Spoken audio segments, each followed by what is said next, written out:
menjalankan daurah kita yang sempat tertunda karena satu dan lain banyak hal.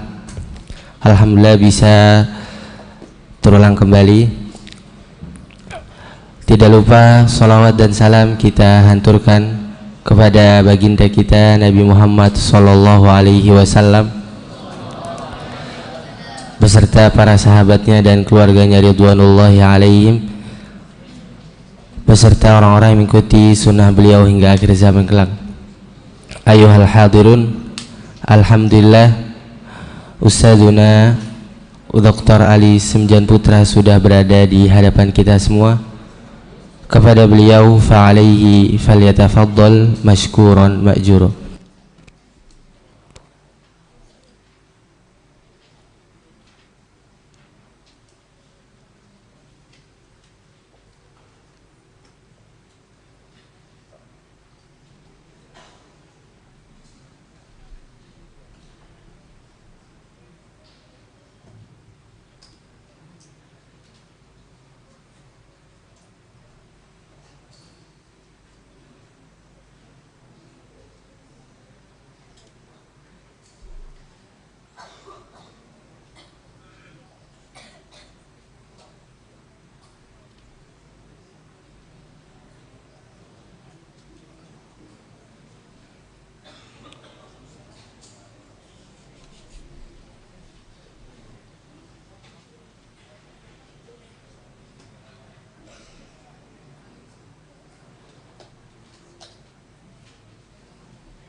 Bismillahirrahmanirrahim. Assalamualaikum warahmatullahi wabarakatuh.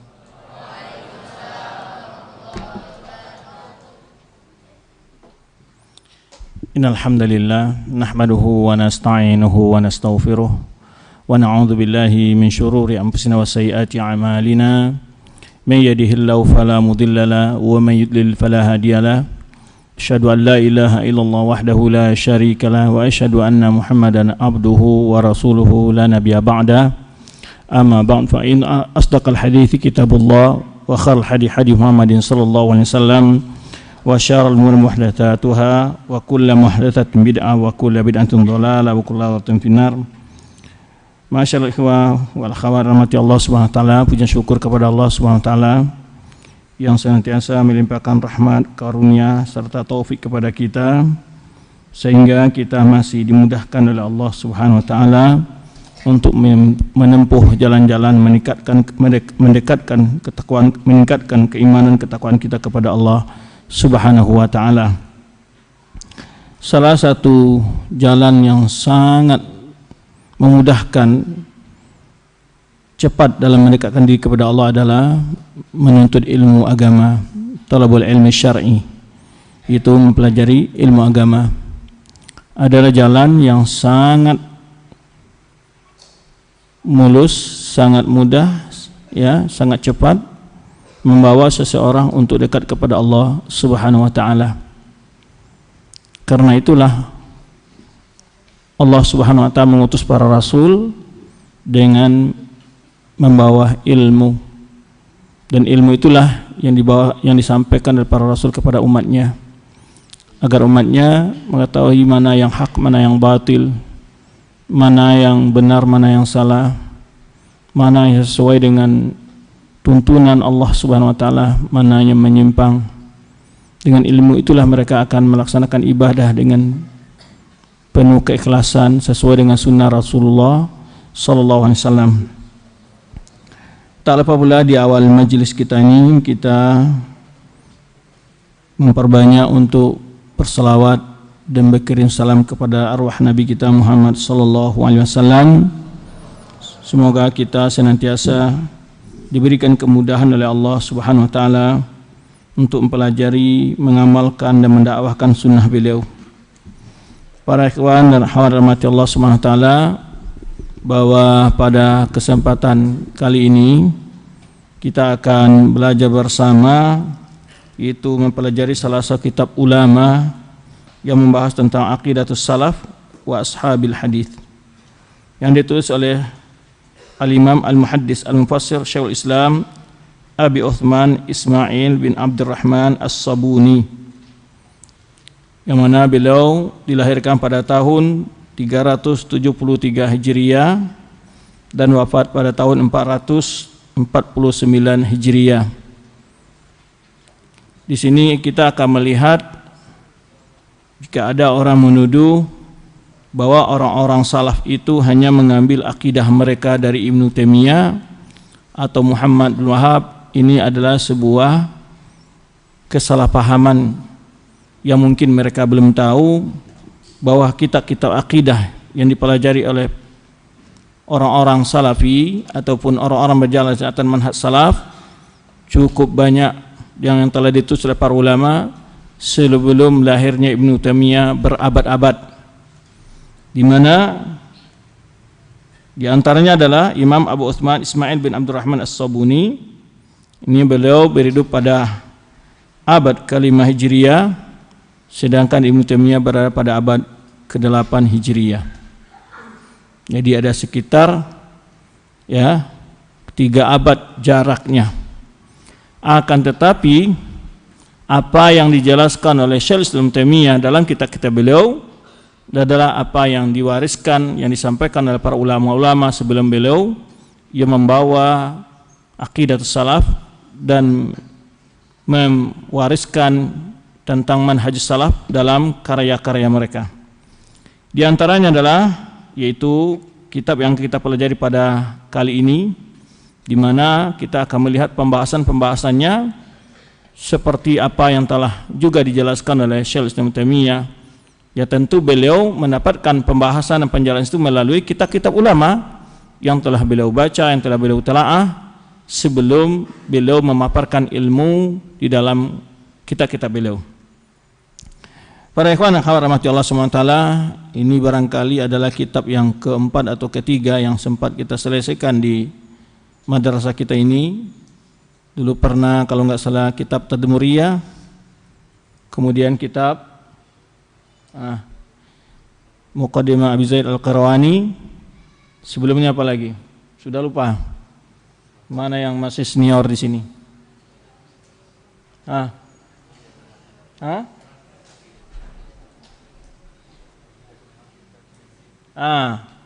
Abdul Ghani. Taib, Aqidah siapa namanya? Ya, yaitu Aqidah Abdul Ghani Al-Maqdisi. Ya. Ini adalah kitab yang keempat yang insyaallah kita akan bahas. Ya, mungkin pembahasannya tidak akan selesai dalam sekali daurah. Mudah-mudahan Allah akan berikan waktu-waktu kepada kita untuk menyelesaikan pada kesempatan-kesempatan lain. Baik,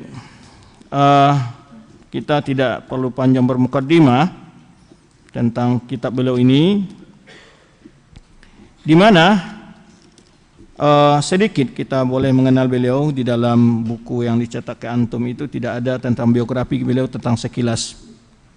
Ya, di dalam beberapa kitab yang tahqiq oleh para ulama dan juga kitab yang antum pegang ini kalau nggak salah itu tahqiq Ahmad bin Shalih At-Tuwayyan. Ini banyak para ulama yang telah mentahqiq ini, ya, di antara Muhammad bin Syamsuddin.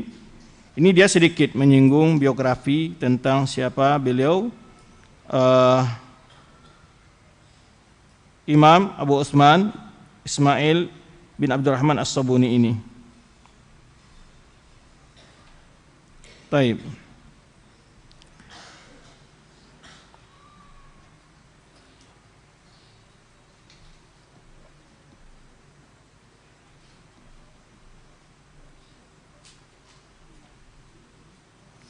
Nama beliau adalah Ismail bin Abdurrahman bin Ahmad bin Ismail Abu Utsman As-Sabuni. Ya. Beliau adalah seorang ulama al-hadis yang terkemuka di negeri Khurasan. Khurasan itu tempatnya pada hari ini berada di wilayah negara Iran. Ya. Laqabahu Ahlus Sunnah fiha bisyaikhul Islam, dan beliau orang-orang ahli sunnah di sana memberi beliau dengan gelar sebagai Syekhul Islam.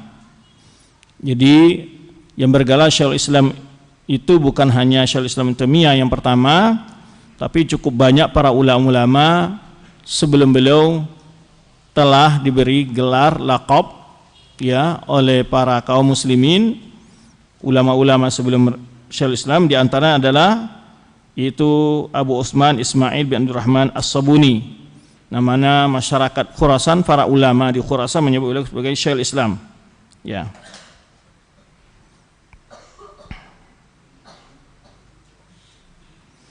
Kemudian beliau lahir tadi sudah kita sebutkan 373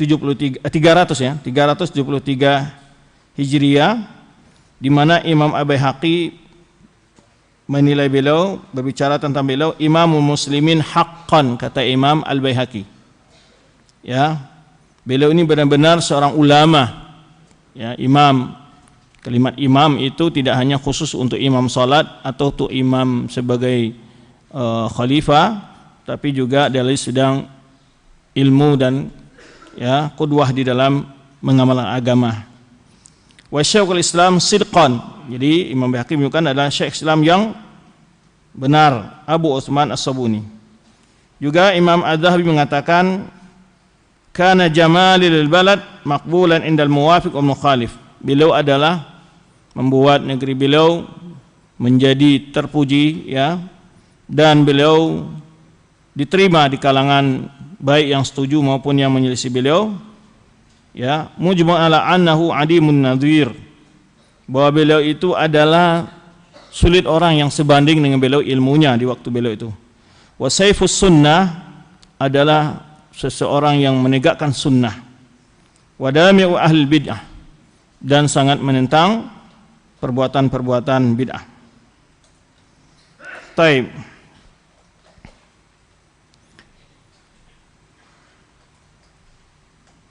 Berkata Abu Abdullah Al-Maliki, Abu Utsman As-Sabuni mimman syahidat lahu a'yanur rijal bil kamal fil hifzi wat tafsir wa ghairihima.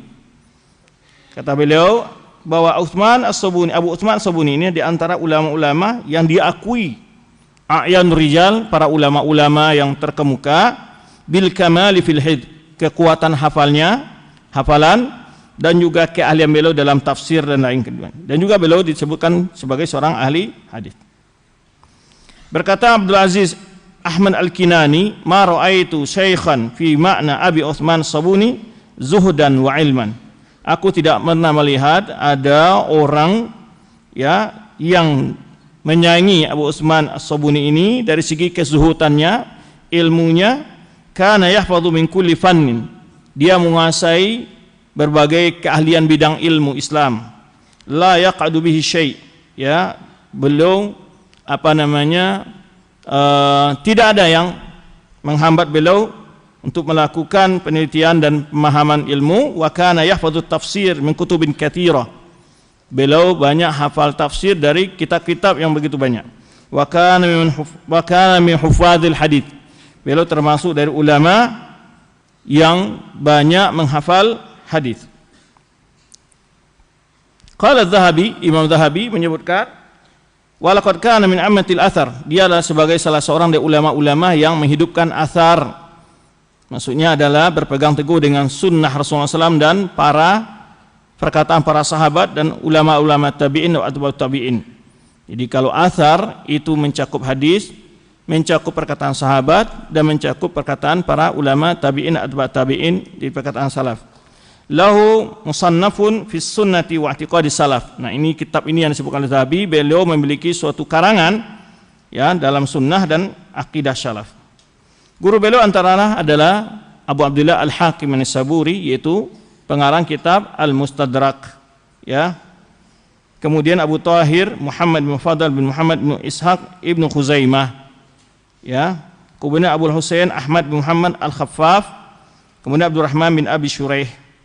Di antara kalam beliau adalah Aqidatus Salaf wa Ashabul Hadith, Aqidatus Salaf wa Ashabil Hadith, Al-Fusul fil Usul ya. Nah, ini di antara karang-karang beliau. Taib. Bagaimana metode beliau di dalam kitab ini? Pertama, beliau adalah menyebut secara umum akidah Ahlussunnah wal Jamaah dalam setiap masalah. Kemudian setelah itu beliau menyebutkan dalil-dalilnya dari Al-Quran dan Sunnah. Kemudian setelah itu mengiring yang pendapat ulama salaf. Jadi Al-Quran dan Sunnah. Jadi beliau bahas satu masalah, beliau sebutkan dalil-dalilnya dari Al-Quran dan Sunnah. Kemudian setelah itu beliau ikuti dengan atharus salaf, ikuti dengan perkataan sahabat, para tabi'in dan atba'ut tabi'in. Taib. Yungkul aktar athar bil asanidihi. Beliau ketika menyebutkan athar di dalam kitabnya ini menyebutkan sanadnya ya, dengan sanadnya. Beliau menulis ini bada bit tauhid. Pertama beliau bicara tentang tauhid, kemudian bicara tentang sifat ya, asma sifat, kemudian tentang hari akhirat dan yang berhubungan dengan itu, alamatus saah. Kemudian hakikat iman, kemudian dhabit yaitu kode etik dalam pengkafiran, kemudian bicara masalah qadar ya. Kemudian setelah itu hukum, menyebut seseorang itu di ahli jannah secara personal. Kemudian tentang akidah Ahlussunnah tetap sahabat, kemudian hak-hak penguasa. Ini sedikit kita sebut ya. Masih saja ada orang yang memfitnah dakwah kita ini bahwa anti NKRI atau anti pemerintah. Padahal dalam banyak kita akidah yang kita ajarkan, kita diajarkan oleh para ulama salaf untuk menghormati dan memuliakan penguasa ya. Taib. Tidak ada di antara satupun ajaran kita ataupun ceramah kita dimanapun saja yang sifatnya memprovokasi masyarakat untuk melakukan tindakan-tindakan anarkis ataupun provokasi masyarakat untuk membenci pemerintah dan sebagainya. Kemudian beliau bicara tentang ciri-ciri ahlul bid'ah, kemudian apa pula ciri-ciri ahlus sunnah. Kemudian setelah itu beliau menyebutkan zakar jumlatan min ulama salaf, menyebutkan beberapa ulama salaf dan ulama Ahlussunnah wal Jamaah. Terakhir beliau tutup dengan sebuah nasihat. Nah, ini ringkasan beliau menjelaskan tentang kandungan kitab ini. Taib. Berikutnya ya, setelah beliau ya, antum boleh membuka kitabnya, yaitu pertama madhabus salaf fis sifat. Ya, kayaknya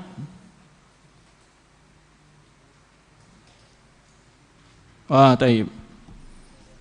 Yang pertama adalah beliau menyebutkan alhamdulillahirabbil alamin wal aqibatu lil muttaqin wa sallallahu wasallama ala nabiyyina Muhammadin wa ala alihi washabihi ajmain.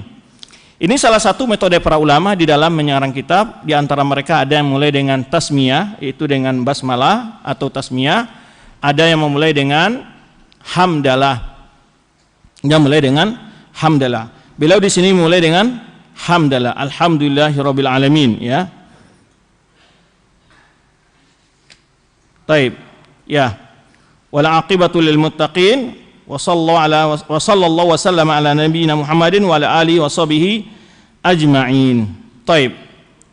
Pertama di dalam mukadimah itu beliau memuji Allah Rabb sekalian alam. Kemudian beliau menyebutkan wal aqibatu lil muttaqin. Kenapa sering ada setelah alhamdulillahirabbil alamin wa aqibatu lil muttaqin? Bahwa di situ termaktub makna motivasi untuk menjadi orang bertakwa, keyakinan bahwa orang bertakwa itu akan selalu mendapat pertolongan dari Allah Subhanahu wa taala. Ini kita tidak panjang-panjang takliknya. Ya. Yang jelas beliau memuji Allah Subhanahu wa taala atas segala karunia-Nya, Rabb sekalian alam. Ya, Rabbul Alamin, tidak seorang pun makhluk, baik orang-orang kafir yang mengaku sebagai Tuhan seperti Fir'aun ataupun Namrud, dia tidak pernah mengaku sebagai Rabbul Alamin. Rabbul Alamin akhassu sifati rububiyah lillahi ta'ala. Ya, Rabbul Alamin, tidak ada satupun makhluk yang mengaku Tuhan seperti Fir'aun, Namrud, dia tidak pernah mengaku sebagai Rabbul Alamin. Mereka hanya mengaku atau dia mengaku sebagai Tuhan kaumnya, tidak mengaku sebagai Tuhan sebagai semua makhluk. Itu menunjukkan bahwa pengakuan mereka itu adalah bentuk dari sebuah kebatilan. Ya, karena kalau dia ngaku Rabbul Alamin, alam ini sudah ada, langit dan bumi sudah ada sebelum dia lahir. Tentu orang katanya, loh, akan terbukti kebohongannya. Maka dia hanya mengaku sebagai Tuhan kaumnya. Pun dia mengaku sebagai Tuhan kaumnya, orang yang paling dewasa dari dia sebenarnya dari kaumnya pun tahu bahwa dia itu bohong. Loh, kamu belum ada, saya sudah lahir, berarti Tuhan saya baru lahir setelah saya ada. Gimana itu? Kan gitu. Ya. Nah, jadi makanya salah satu bentuk perdebatan Nabi Ibrahim dengan Namrud itu Allah kisahkan dalam surah Al-Baqarah, ya. Alam tara ilal ladzi haja Ibrahim fi rabbih an atahu Allahul mulka. Idz qala Ibrahimu rabbiyal ladzi yuhyi wa yumiit qala ana uhyi wa umiit. Qala fa inna Allaha ya'ti bisyamsi minal masyriqi fa'ti biha minal maghrib. Wa buhital ladzi kafar wallahu la yahdi qaumadz dhalimin. Tidakkah engkau perhatikan bagaimana seseorang yang Allah beri kekuasaan berdebat dengan Ibrahim? Alam tara ladzi haja, tidakkah engkau perhatikan seseorang berdebat Nabi Ibrahim, ya, Haji Ibrahim fi rabbih, tentang Rabbnya, an atahu Allahul mulka, ketika Allah memberikan kekuasaan kepada dia. Ibrahim berkata kepada dia, Ibrahim mengatakan Rabbku adalah yang menghidupkan dan mematikan. Si Namrud mengaku saya juga bisa menghidupkan dan mematikan. Ya, bagaimana penafsiran menghidupkan dan mematikan oleh Namrud? Dia panggil dua orang yang ada di tahanan, dia bawa ke hadapan dia, lalu satunya dibunuh, satu dibiarkan hidup. Katanya ini saya hidupkan, ini saya matikan. Ya, itu sebetulnya kan juga namanya apa istilahnya itu? Tipu-tipuan juga. Ya, karena yang menghidupkan, yang dimehidupkannya itu bukan dia. Ya, yang menghidupkannya dimatikannya, atau yang menghidupkan yang dibiarkan hidup oleh dia bukan dia juga. Cuma Nabi Ibrahim ingin menunjukkan kedustaannya lebih mudah. Yaitu Nabi Ibrahim berkata, jikalau memang kamu mampu, ya, memang mengaku sebagai Tuhan, Rabb yang aku sembah itu adalah selalu menghidupkan matahari, menerbitkan matahari setiap pagi dari timur, sekarang coba kamu hidupkan, datangkan dari barat. Mampukah dia? Enggak mampu. Nah, setelah itu dia tahu bahwa dia bukan Tuhan. Fabuhital ladzi kafar. Ketika itu tertutup mulutnya, enggak bisa ngomong dia. Karena terbukti bahwa pengakuannya sebagai Tuhan itu bohong. Ya. Maka cukup bukti di mana bahwa tiada Tuhan selain Allah. Buktinya adalah tidak ada seorang pun yang mampu memindahkan matahari hidup untuk terbit dari barat. Ya, kemudian juga Allah jadikan malam dan siang, nggak ada seorang pun yang mampu. Maka di antara kekhususan sifat rububiyah lagi adalah yaitu at-tadbir, yang mengatur alam semesta ini. Tidak ada satupun orang yang mampu mengatur alam semesta ini. Jangankan mengatur alam semesta, mengatur dirinya sendiri aja nggak bisa. Kalaulah seandainya Allah membiarkan kita untuk mengatur diri kita sendiri, kita mengatur aliran darah dalam jantung kita kepada semua bagian urat-urat kita dan saraf-saraf kita, niscaya kita tidak sempat makan. Ya, sekarang makan, olah sendiri dalam perut. Nah, keluarkan intisarinya, yang kotornya keluarkan. Siapa yang bisa membuat demikian? Ini satu kekuasaan Allah yang luar biasa sebenarnya. Maka Allah katakan wa fi anfusikum afala tubsirun.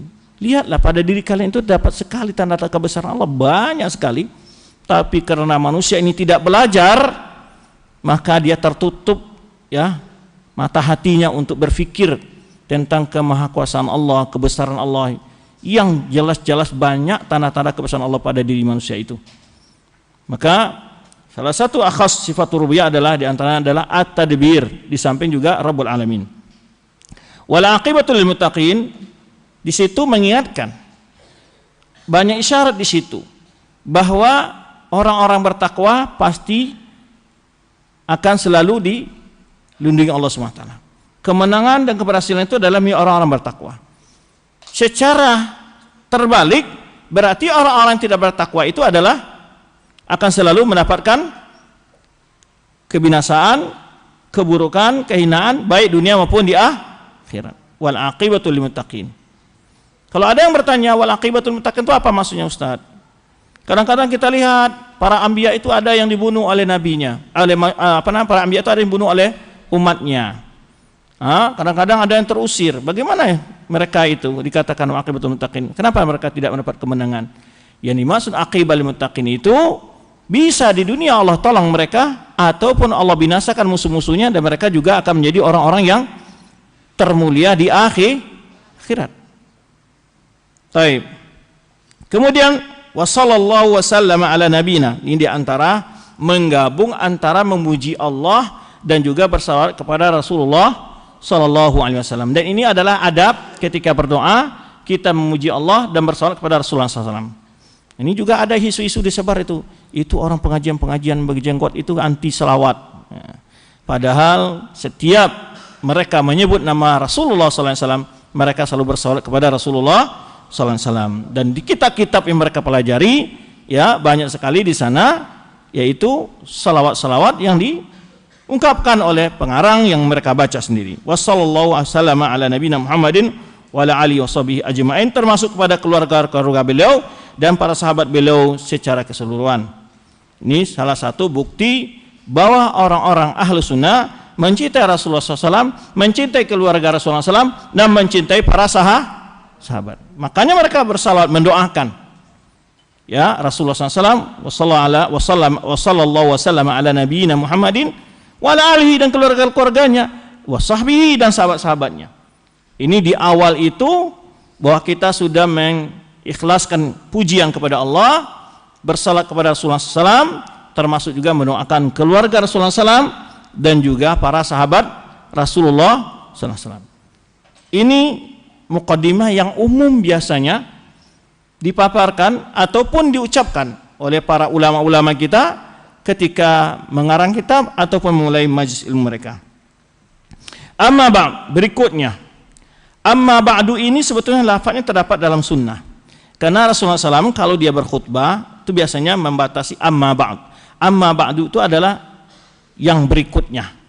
Artinya berpindah dari suatu topik ke topik yang baru.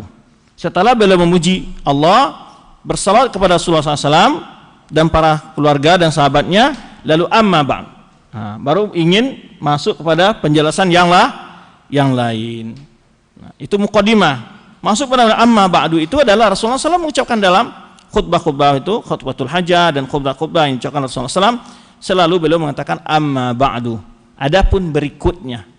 Nah, setelah itu beliau menjelaskan tentang sebab beliau mengarang kitab ini. Nah, biasanya ulama sebelum mengarang sebuah kitab beliau menyebutkan kadang-kadang sebab-sebabnya.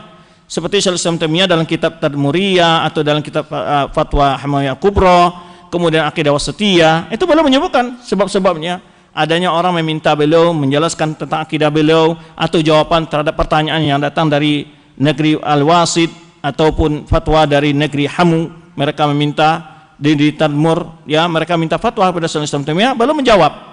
Nah, demikian banyak juga seperti Imam Bukhari juga diminta, ya, sebab beliau mengarang kitab sahih beliau karena ada orang mengusulkan, ya, atau dari gurunya, ya, mengatakan siapa di antara kalian yang bisa mengumpulkan secara khusus hadis-hadis sahih. Maka Imam Bukhari mengambil pesan gurunya, dia melakukan hal itu. Nah, ini sebab beliau mengarang kitabnya apa? Beliau mengatakan, fa inni lama waradtu amida Tabaristan wa bilad al-Jailan. Kata beliau, ketika saya lewat di daerah Tabaristan, yaitu kampung Jailan. Jailan ini adalah daerah yang terkenal juga seorang ulama di sana, Abdul Qadir Al-Jailani. Tabaristan, Jailan ini tempat sekarang ini, itu daerah utaranya negara Iran, dekat negara Afghanistan, Kazakhstan, daerah-daerah sana. Itu nama daerahnya Tabaristan. Kampung kecilnya itu Jailan, kata beliau, mutawajjihan ila Baitillahil Haram, ingin melaksanakan haji. Jadi dalam perjalanan beliau melaksanakan haji, wa ziyarati qabri Nabi sallallahu alaihi wasallam, dan ketika ingin menziarahi kubur Nabi sallallahu alaihi wasallam. Taib. Washabil kiram, dan para sahabatnya yang mulia. Sa'alani ikhwani fid din. Ya. Ada sebagian saudara-saudaraku dalam agama ini meminta kepadaku an ajma'alahum fusulan fi usuluddin, agar aku mengumpulkan berapa pembahasan ya dalam masalah usuluddin. Nah, di sini ada beberapa catatan. Di antaranya beliau berjalan ingin menunaikan ibadah haji dan ziarah kubur Nabi sallallahu alaihi wasallam. Ya, ini suatu ibarat ya banyak dikatakan oleh para ulama yang dimaksud oleh mereka adalah pertamanya adalah ziarah ke masjid Nabi sallallahu alaihi wasallam, karena setelah itu baru ke kuburan Nabi sallallahu alaihi wasallam. Karena Rasulullah SAW menyebutkan dalam sunnahnya bahwa tidak boleh tujuan untuk melakukan perjalanan dalam beribadah kecuali ketiga masjid. Hadis ini diriwayatkan Abu Hurairah ketika beliau pulang dari Tursina. Dari mana? Dari tempat di mana Musa pernah menerima wahyu itu. Lalu seandainya engkau sebelum pergi ke sana engkau bertemu aku, seandainya kamu tidak akan pergi. Kenapa? Aku mendengar Rasulullah SAW bersabda, la tushaddu rihal illa ila thalathi masajidah. Tidak boleh melakukan perjalanan tujuan beribadah di tempat itu kecuali hanya 3 masjid, yaitu Masjidil Haram, wa Masjidin Nabi SAW di Madinah, di Nabi SAW, dan Masjidil Aqsa. Ada juga orang menyebutkan yang tanah haram itu hanya 2, yaitu Makkah dan Madinah. Tapi kalau Baitul Maqdis atau Masjidil Aqsa bukan disebut tanah haram.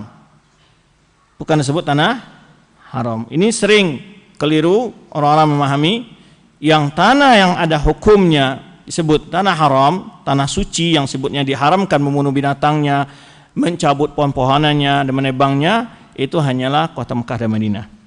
Tapi salah 3 dari masjid yang agung, masjid yang dianjurkan untuk disiarai adalah 3. Masjidil Haram, Masjid Nabi sallallahu alaihi wasallam, dan Masjidil Aqsa.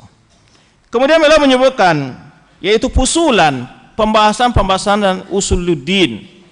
Istilah usuluddin ini baru lahir ketika telah munculnya ahlul kalam. Yaitu mereka menyebut pembahasan dengan tentang ketuhanan itu disebut sebagai usuluddin.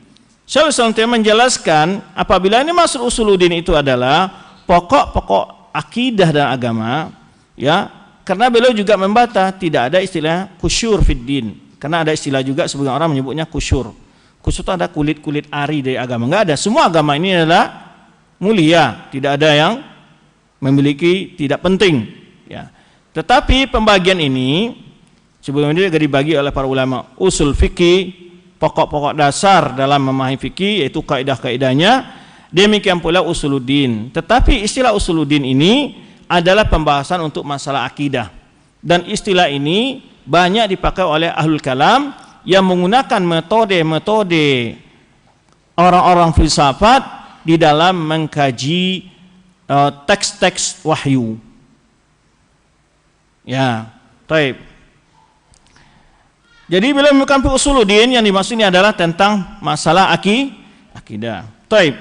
Allati tasammasaka bihil ladina madaw min aimatid din. Jadi katanya orang masyarakat yang bertemu beliau ini atau orang bertemu beliau di daerah Jailan ini atau daerah Tabaristan ingin meminta agar saya menuliskan pokok-pokok agama, maksudnya tentang akidah, yaitu yang diamalkan madaw, artinya yang telah diwariskan oleh ulama-ulama kaum muslimin dan salafus saleh, itu yang telah diwariskan oleh ulama-ulama kaum muslimin wa salafus salihin dan para ulama salaf. Jadi itu yang diminta. Gimana akidah salaf? Tolong tuliskan buat kami begitu. Wahadau wada'un nas, yang mereka telah memberikan petunjuk dengan itu dan mengajak manusia kepada akidah tersebut. Fi kulli hinin, dalam sepanjang waktu.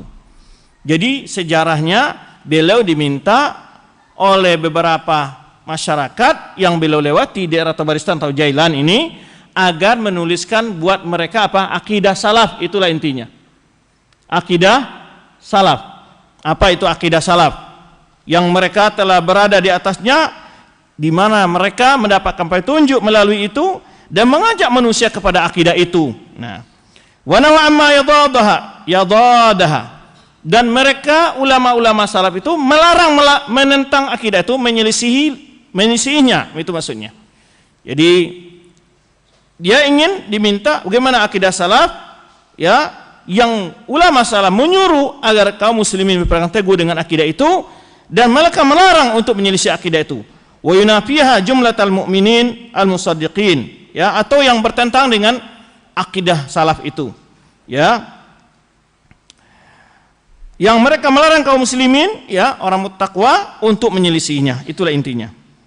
Wa walau fi ittiba'iha wa 'adu fiha, di mana loyalitas dan permusuhan dibangun di atas akidah itu.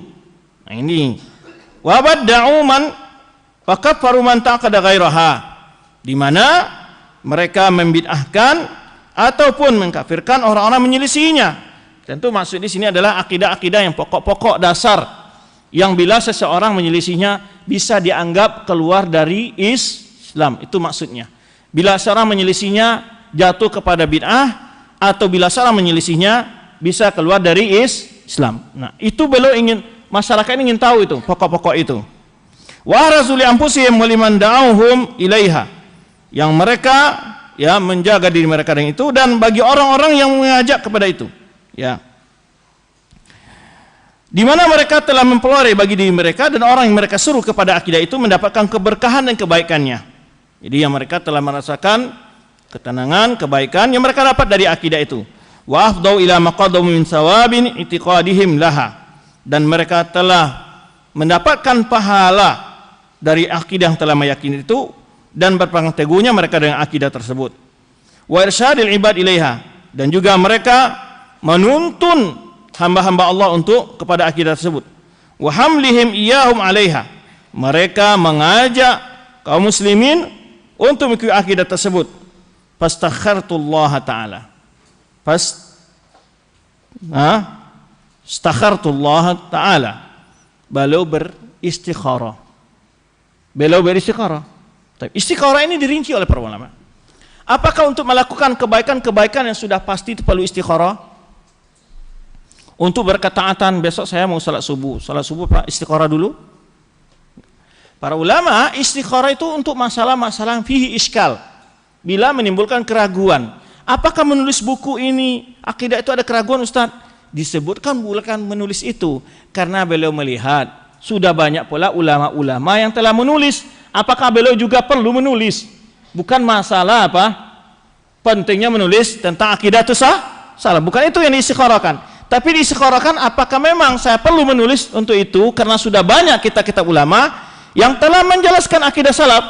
Banyak sekali kitab ulama, di antara Ushulus Sunnah kalam Imam Abu Zur'ah Ar-Razi wa Abu Hatim Ar-Razi, Ushulus Sunnah kalam Imam Ahmad, As-Sunnah karangan Abdullah bin Ahmad, As-Sunnah karangan Al-Khallal, As-Sunnah karangan Ibnu Abi Asim, ya, Sharh Sunnah karangan Syarh Sunnah kalam Barbahari, Sharh Sunnah karangan Imam At-Tabari.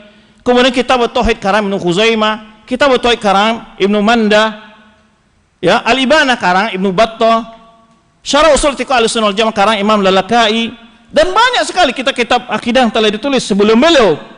Nah, itu beliau istikharahnya apakah memang perlu saya tulis? Istikharah di situ. Ya, karena memang sudah ada juga ulama-ulama sebelum beliau sudah banyak menulis, apalagi kitab-kitab baik Sahih Bukhari, Sahih Muslim, di sana ada pembahasan akidah. Sebagai kitab yang terakhir dalam Sahih Bukhari namanya Kitab Tauhid. Kitab dalam Sahih Muslim selalu kitab Imarah, Kitabul Iman. Demikian pula dan kitab-kitab Sunan, semua ada pembahasan-pembahasan hadis tentang akidah. Lalu berapa istikharah? Nah, wa asbatu fi hadzal juz'i ma tayassara minha. Maka kata beliau, inilah dalam lembaran ilmu ini aku tulis apa yang bisa ma tayassara minha, yang mampu untuk aku tulis ala sabil ikhtisar, dalam bentuk ringkasan. Jadi beliau ringkas, ya. Nah, raja'a yantafi'a bihi ulul albab, Berharap semoga orang-orang yang cerdas, ya, mempunyai pandangan, mendapatkan manfaat dari kitab yang beliau tulis. Wallahu subhanahu wa ta'ala yuhaqqiquz dhanna. Allah lah yang mampu membuktikan tentang harapan itu. Ujla alaina al-manna bit taufiq. Allah membalasi kita dengan memberikan nikmat dengan taufik dan istiqamah ala sabilir rasyad, beristiqamah di atas jalan petunjuk, wal haq, kebenaran, bimannihi wa fadli, dengan nikmat dan rahmat karunia-Nya. Nah, itu muqaddimah beliau. Ya. Jadi di sini kita lihat para ulama tetap menjelaskan dulu sebab beliau menulis. Kenapa? Kadang-kadang maksudnya ke menulis itu, kadang-kadang ulama kita memang melihat kebutuhan.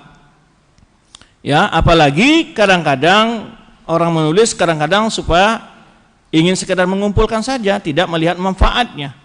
Nah, maka beliau di sini mencoba istiqarah kepada Allah SWT agar apakah benar nanti apa aku tulis ini penting atau tidak. Bukan berarti dalam berbuat kebaikan istiqarah, tidak. Itu kebaikan tidak perlu istiqarah. Istiqarah penting untuk hal-hal yang apa kita ragu dalam masalah yang ada keraguan di situ. Ulama juga merinci juga apakah perlu dalam untuk melaksanakan haji atau istiqarah atau tidak. Jika dalam pelaksanaan haji itu ada gangguan-gangguan di jalan, umpamanya perjalanan ke sana jauh atau tidak aman, sebagian ulama istiqarah di situ. Tapi bukan istiqarah untuk melakukan ibadah. Nah, taib. Itu sedikit mukadimah beliau di mana beliau menjelaskan alasan beliau menulis kitab ini. Ya. Taib. Dan pada akhirnya kitab ini diwariskan sampai hari ini masih dibaca dan diambil faedahnya oleh para kaum muslimin. Ini menunjukkan hasil dari keikhlasan beliau dalam menulis kitab ini. Ya, sudah berapa abad sampai hari ini? Dari abad ke-5 Hijriah itu beliau wafat pada tahun berapa tadi? 449 Hijriah. Berapa wafatnya? Lupa antum? 449 Hijriah. Sekarang sudah 1400. Sudah berapa? 41. 1441 Hijriah. Berarti sudah hampir 1000 tahun kurang 7 tahun atau 8 tahun. Ya. Dan ini adalah pahala yang besar. Dan kitab beliau ini diambil faedah oleh orang dari masa ke masa, dari berbagai penjuru dunia. Berapa pahala yang akan beliau lahirkan, dapatkan.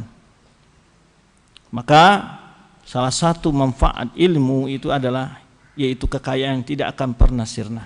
Makanya Ali bin Abi Thalib menyebutkan al-malu tahrusuhu wal ilmu yahrusuka. Wal malu yanqusu bil infaq wal ilmu yazidu bil infaq. Ya. Kata Ali bin Thalib, kalau ilmu, kalau harta kamu yang menjaganya, kalau ilmu dia yang menjagamu. Harta kalau diinfakkan berkurang, kalau ilmu semakin diinfakkan semakin bertambah. Maka kata Rasulullah SAW, idza mata ibnu Adam inqata amaluhu illa min thalath. Bila seseorang anak manusia ini meninggal, anak Adam ini meninggal, terputus amalannya kecuali 3 hal. Di antaranya adalah ilmun yuntafa'u bih. Ya. Taib. Setelah itu, beliau akan memulai kitabnya. Yang pertama adalah yaitu kata beliau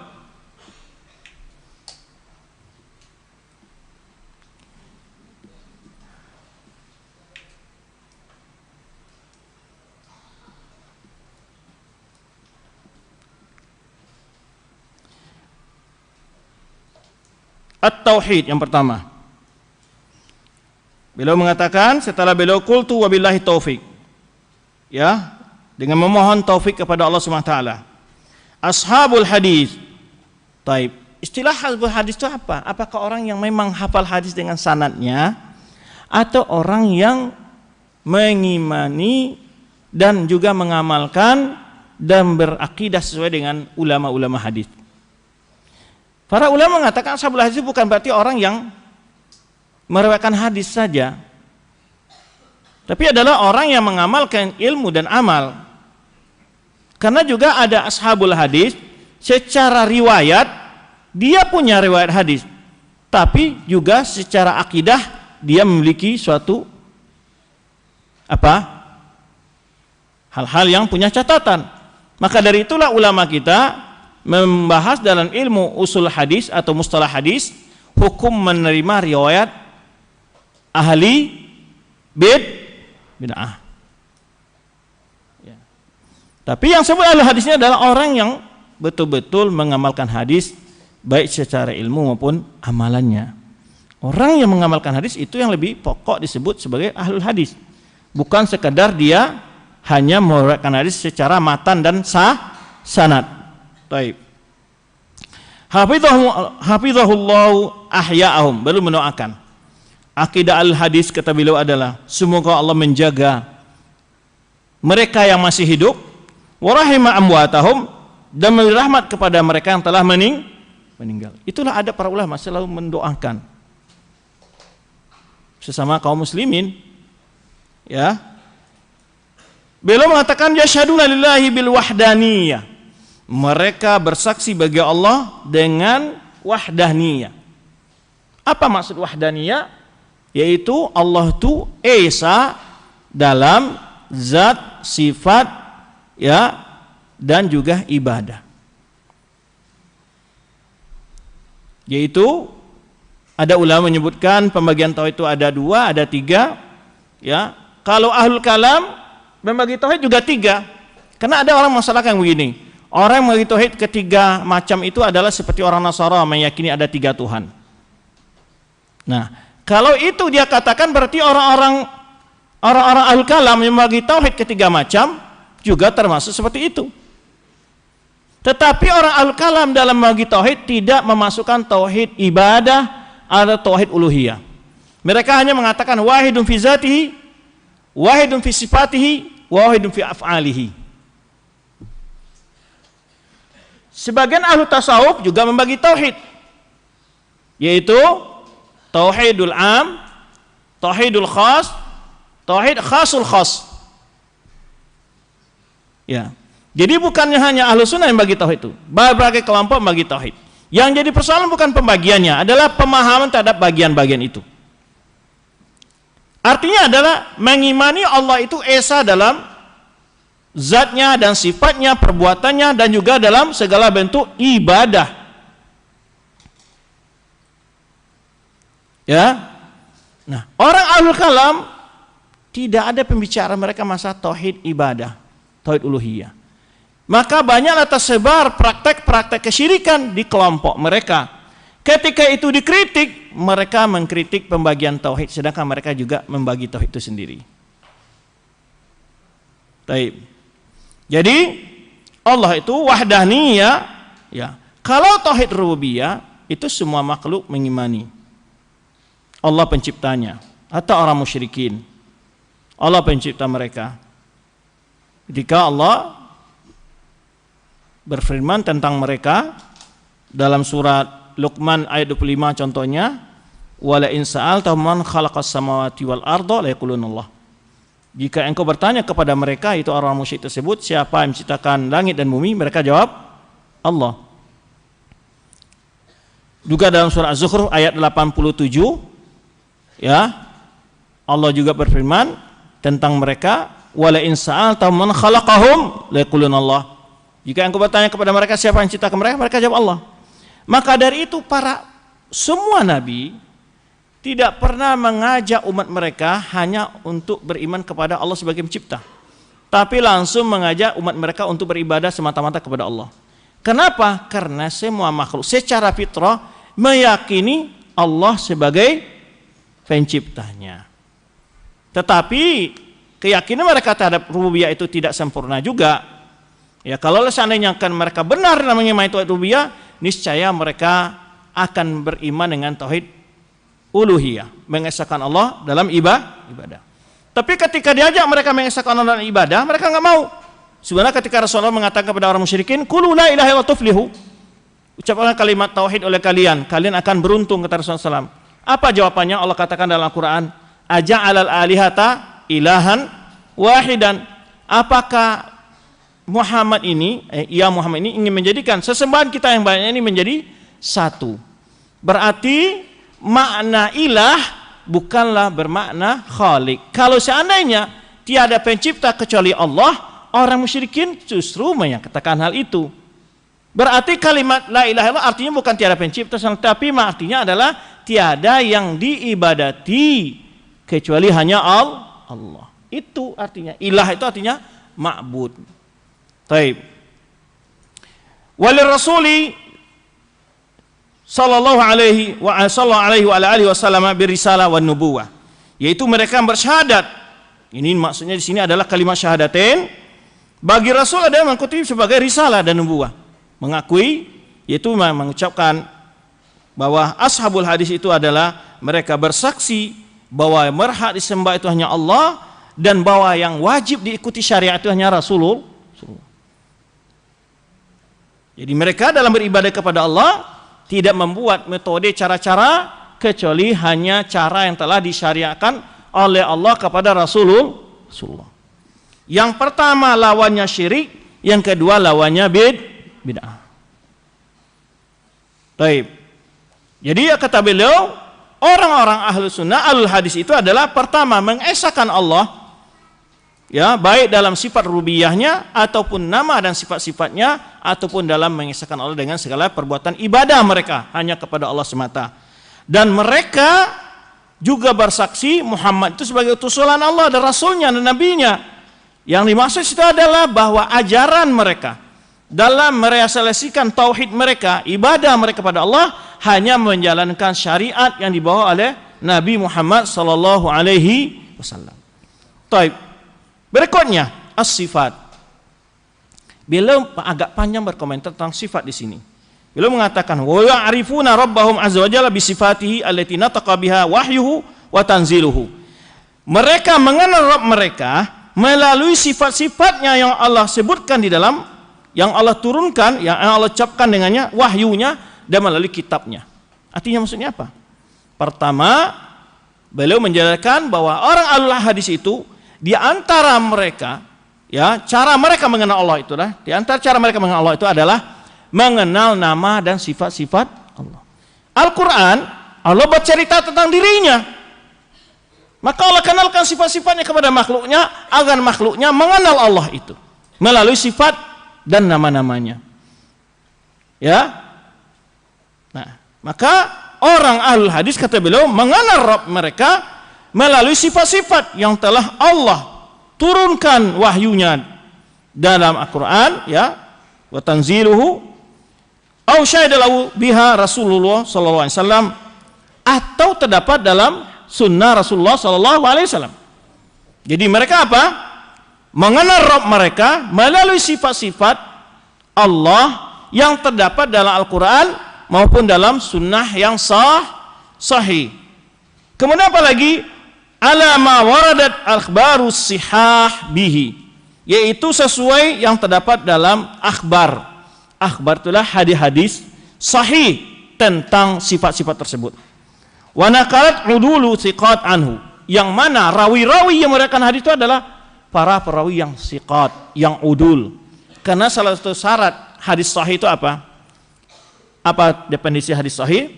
Marahu siqatan an mislihi, an warasatu siqatun udul an mislihi min ghairi syadhin wala illah. Marahu siqatun udul an mislihi min ghairi syadhin wala illah. Definisi hadis sahih, yaitu hadis yang diriwayatkan oleh perawi yang siqat, yang udul, yang adil, ya, dari semisalnya semua rawi-rawinya itu adalah siqat dan adil, ya, dan tidak ada syadz dan juga tidak ada illah, cacat. Nah, itu yang belum maksud dengan apa yang diriwayatkan oleh, artinya ringkasannya adalah bahwa ulama hadis mengimani sifat-sifat Allah dan nama-namanya sebagai media bagi mereka untuk mengenal Allah Subhanahu wa taala.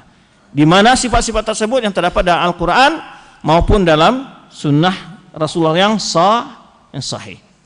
Nah, kemudian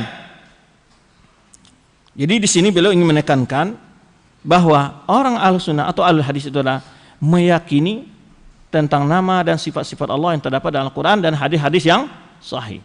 Jadi pertama beliau bahas nih tentang tauhid. Kemudian secara khusus beliau berbicara masalah tauhid asma wa sifat. Kenapa?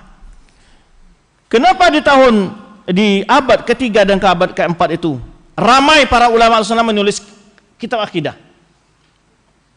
Karena pada abad ketiga dan keempat itu juga ramai aliran-aliran. Secara khusus madhab Jahmiyah, Mu'tazilah, Kullabiyah dan seterusnya, Asy'ariyah dan seterusnya. Ya. Beramai sekali pandangan-pandangan orang tentang mengenai sifat-sifat Allah. Maka oleh sebab itu beliau merinci pembahasan ini. Kita kalau melihat kitab-kitab ulama, ada yang menekankan suatu pembahasan. Kenapa? Karena pada masa mereka terdapat pembahasan itu lagi viral bahasa orang sekarang. Lagi hot, lagi panas-panasnya pembahasan itu. Ya, maka berbeda-beda penekanan mereka ketika menulis kitab akidah. Maka beliau agak menjabar pembahasan ini nanti. Kenapa? Karena memang di masa beliau banyak terdapat orang-orang yang keliru membahas masalah ini, sehingga beliau merinci pembahasan ini. Nah, beliau berkata lagi, setelah beliau mengenal, kata beliau, media kita untuk mengenal Allah itu melalui nama dan sifat-sifat Allah. Kitab Allah itu Rahim, Karim, Majidun, Alimun, Azimun, Qudusun, Salam, dan seterusnya. Kalau itu tidak dipercayai seperti orang Jahmiyah dan Mu'tazilah atau orang-orang Ahlul Kalam secara umum, tidak percaya pada nama dan sifat-sifat Allah, lalu apa media kita mengenal Allah? Ya, taib. Maka Allah melalui nama dan sifat-sifat itu adalah memperkenalkan tentang Allah, tentang dirinya kepada makhluknya, kepada orang-orang beriman. Kemudian beliau mengatakan, wa isbituna lahu jalla jalalu ma asbata li nafsi fi kitabih. Coba dengarkan ini. Jadi mereka orang Ahlul Hadis menetapkan bagi Allah apa yang Allah tetapkan bagi dirinya dalam kitabnya, yaitu wa ala lisan rasulih sallallahu alaihi wasallam, atau melalui sabda Rasulullah sallallahu alaihi wasallam. Jadi mereka menetapkan nama dan sifat-sifat yang Allah tetapkan dalam Al-Quran ataupun dalam melalui Rasulullah SAW dalam sunnah yang sahih. Tapi pertama mereka tadi mengatakan bahwa mereka orang Al-Hadis mengenal Rabb mereka melalui nama dan sifat yang terdapat dalam Al-Quran dan hadis sahih. Yang kedua, mereka menetapkan nama atau sifat-sifat yang Allah tetapkan bagi dirinya dalam Al-Quran maupun melalui lisan Rasulullah sallallahu alaihi wasallam. Jadi tidak Ibnu Taimiyah yang pertama membahas masalah ini, di mana yang dituduhkan oleh sebagian kelompok. Kemudian wala ya'taqidun tasbihan li sifati. Kemudian jadi karena karena tadi mereka menetapkan sifat-sifat Allah itu seperti yang terdapat dalam Al-Quran dan Sunnah, ada hal yang baru dikatakan, dan mereka meyakini, ya, la ya'taqidun, ya, mereka tidak meyakini Allah itu mirip sifat-sifat dan sifat makhluknya. Ya, mereka tidak meyakini, artinya mereka tidak menyerupakan sifat Allah dengan sifat makhluk. Jadi ya, ada dua hal di sini. Mereka menetapkan sifat itu. Yang kedua, mereka tidak mengatakan sifat Allah seperti sifat makhluk. Dan itu jelas kaidah dalam Al-Quran. Allah katakan, laisa kamitslihi syai'un. Itu adalah tentang mengatakan Allah itu tidak mirip dengan sesuatu pun, atau tidak ada sesuatu pun yang mirip dengan Allah. Lalu ujung ayatnya, wahwas samiul alim. Wahwas samiul basir. Wahwas samiul basir. Dan Allah itu maha mendengar lagi maha melihat. Ini penetapan sifatus sama wal basar. Artinya apa? Bahwa sifat Allah, sifatus sama wa sifatul basar yang Allah tetapkan bagi dirinya tidak sama seperti sifat itu artinya. Dan ini sudah kita bahas dalam pelajaran kita waktu itu pembahasan kitab Tadmuriyah, kaidah-kaidahnya. Makanya ulama menyebutkan kaidah ringkas di sini, yaitu apa? Isbatun bila tamsil wa tanzihun bila ta'til. Ini kaidah ringkas saja. Isbatun bila tamsil, menetapkan sifat Allah tanpa menyerupakan dengan sifat makhluk. Wa tanzihun bila ta'til, maha mensucikan Allah dari menyerupai sifat makhluk tapi tidak mengingkari sifat Allah itu. Kalau orang ahlul kalam, mereka ingin tanzih tapi jatuh kepada ta'til. Mereka mengatakan Allah tidak mirip dengan makhluk sedikit pun. Lalu mereka mengatakan, kalau kita katakan Allah itu mendengar, Allah itu melihat, Allah itu berbicara, Allah itu istiwa, Allah itu berada dari sifat yang ulu, maha tinggi, Allah itu memiliki tangan, mata, dan seterusnya, menurut mereka kita menyerupakan Allah dengan makhluk. Dan mereka ingin tanzih, mensucikan Allah dari menyerupai makhluk. Tapi mereka jatuh kepada ta'til, mentakwil dan mengingkari sifat itu. Orang Jahmiyah sama. Kalau katakan Allah itu maha kuasa, makhluk juga punya kudrat katanya. Maka orang Jahmiyah sama, syubhahnya ahlul kalam itu semua satu. Dalam mentakwil, dalam menafikan sifat, sama hujah mereka itu tidak mau jatuh kepada menyerupakan Allah kepada makhluk. Kalau seandainya nama dan sifat-sifat itu menyerupakan Allah dengan makhluk, sifat yang Allah sebutkan dalam Al-Quran ataupun sifat yang Allah turunkan tentang dirinya dalam sunnah Rasulullah SAW, itu ada tasbih, tentu tidak akan pernah Allah sebutkan sifat itu untuk dirinya kalau ada tasbih.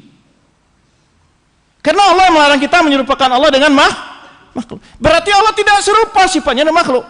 Cuma yang sama penyebutan nama, bukan sama hakikatnya.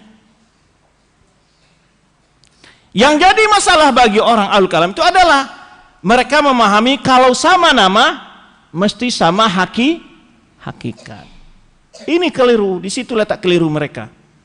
Kalau kita namakan Allah dengan nama-nama atau Allah beri sifat, Allah menetapkan sifat itu untuk dirinya dengan sifat-sifat yang ada pada makhluk, menyebut dirinya memiliki sifat seperti sifat yang ada pada makhluk, berarti sifat Allah seperti makhluk, itu kata mereka. Maka mereka mengingkarinya. Pertama, pastikan apapun sifat yang Allah bicarakan tentang dirinya dalam Al-Quran maupun dalam sunnah Rasulullah SAW yang sahih, tidak ada di situ penyerupaan. Karena Allah sendiri yang mengatakan, jangan melarang. Kan tidak mungkin Allah melarang kita menyerupakan Allah dengan makhluk, lalu Allah sendiri menyerupakan dirinya makhluk. Kan mungkin gitu.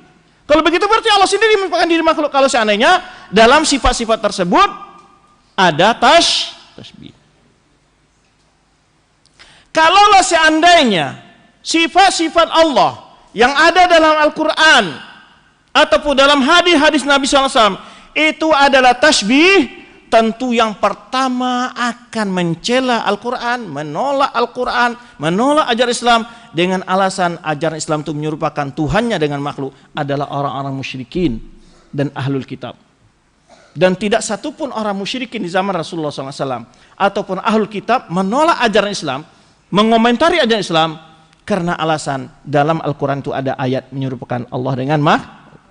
Karena orang musyrikin paham bahwa tidak akan mungkin sama antara Tuhan dengan makhluk. Maka tidak ada mereka ketika mendengar ayat-ayat sifat, mereka tidak pernah menuduh, ya, mereka tidak pernah mengatakan Muhammad itu menyerupakan, Muhammad mencela Tuhan kita, tapi dia sendiri mengatakan Tuhan seperti makhluk. Tentu akan menjadi alasan bagi orang musyrikin untuk menolak ajaran Islam. Ini aja tidak menjadi syubhat bagi orang-orang yang musyrikin, dan juga orang-orang yang hidup di zaman sahabat, yang hidup di zaman tabi'in, zaman atba' tabi'in, hidup zaman ulama-ulama, tidak pernah mempersalahkan hal itu. Karena mereka tahu bahwa sifat Allah tidak akan mungkin sama dengan sifat makhluk, meskipun sama namanya. Jangankan antara sifat Allah dengan sifat makhluk, sifat sesama makhluk aja sama nama tapi tidak sama hakikatnya, nggak ada yang sama. Manusia punya telinga, gajah punya telinga, kuali punya telinga. Apakah sama telinga kuali dan telinga manusia? Apakah sama telinga kuali dan telinga gajah? Namanya sama. Mata lah, ya. Apakah sama mata kucing dengan mata gajah, mata elang? Semua punya nama yang sifat namanya sama, tapi hakikat sifatnya berbeda. Maka kucing walaupun jalan malam tanpa ada lampu, tanpa ada cahaya, dia bisa jalan. Manusia tanpa ada cahaya, gelap, nggak bisa jalan. Sama-sama sifat mata, tapi berbeda hakikatnya. Kenapa kok bisa aja ada orang memahami ketika Allah memiliki sifat, namanya sama, menganggap hakikatnya sama seperti sifat hakikat sifat tidak akan sama. Yang jadi persoalan bagi mereka itu adalah, syubhat mereka yang pertama adalah karena nama tadi sama. Lalu menurut mereka sama hakikat. Di situ salahnya mereka. Padahal jangankan antara Allah dengan makhluk, sesama makhluk aja kita katakan sama nama belum tentu sama hakikat dan bentuk. Ya kan? Yang ini istrinya namanya Fatimah. Si Ahmad istrinya Fatimah. Ya. Kemudian si Imran juga istrinya Fatimah. Apa belum tentu sama bentuk dan rupanya. Ya kan? Maka jangan pernah sama nama lalu diartikan sama bentuk dan enggak sama. Maka kaidahnya adalah al-ittifaqu fil ism la yalzam minhu tamathul musamma. Sama nama tidaklah mengharuskan serupanya yang punya tidak mesti. Ya kan? Cobalah antum punya gigi, macan punya gigi enggak? Taib, sama gigi antum dengan gigi macan.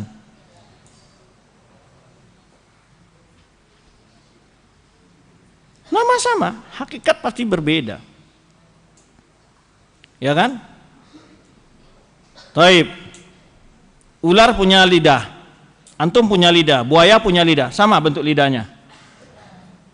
Namanya sama, hakikatnya berbeda.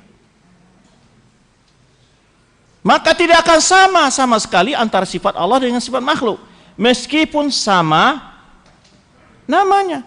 Kenapa sama nama Ustadz? Kenapa tidak pakai nama beda? Kalau Allah menamakan sifat dengan nama yang tidak dikenal maknanya oleh manusia, tentu nggak bisa dipahami apa maksud dari makna yang umum dari sifat tersebut. Nah, taib. Berikutnya,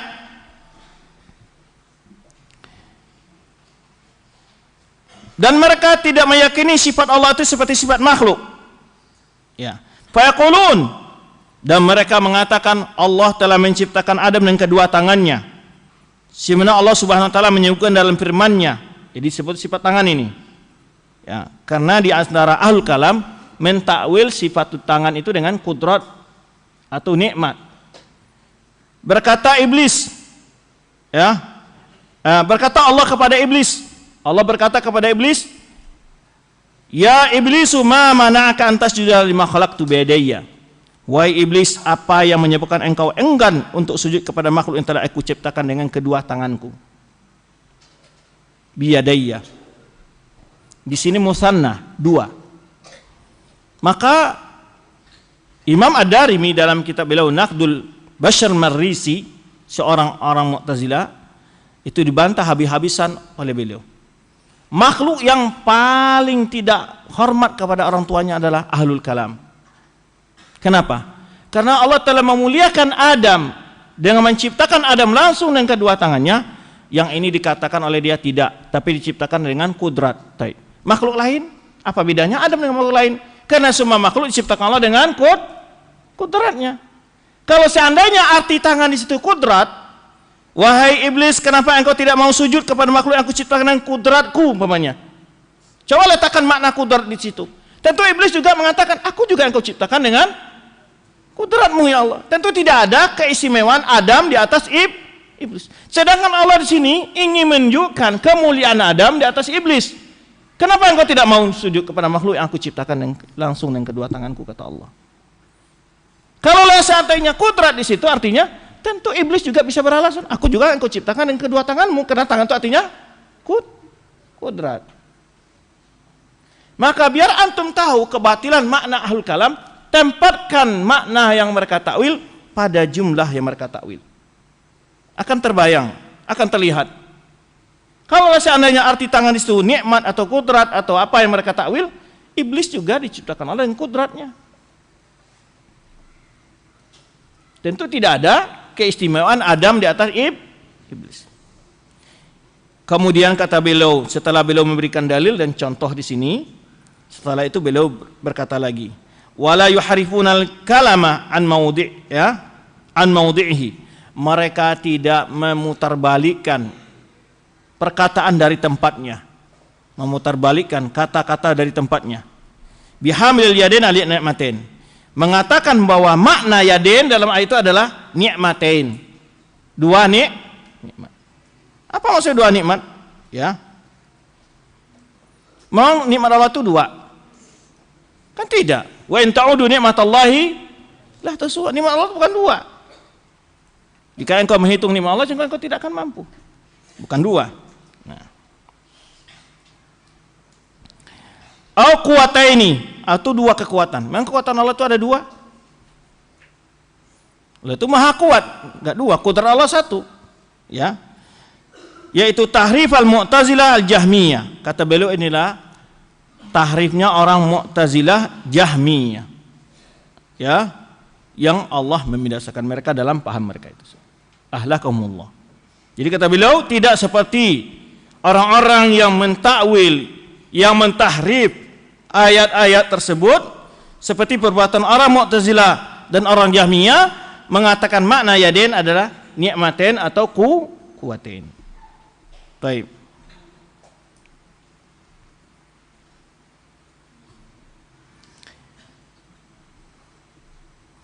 Wala yukayyifunaha bikaifin. Nah, ini juga.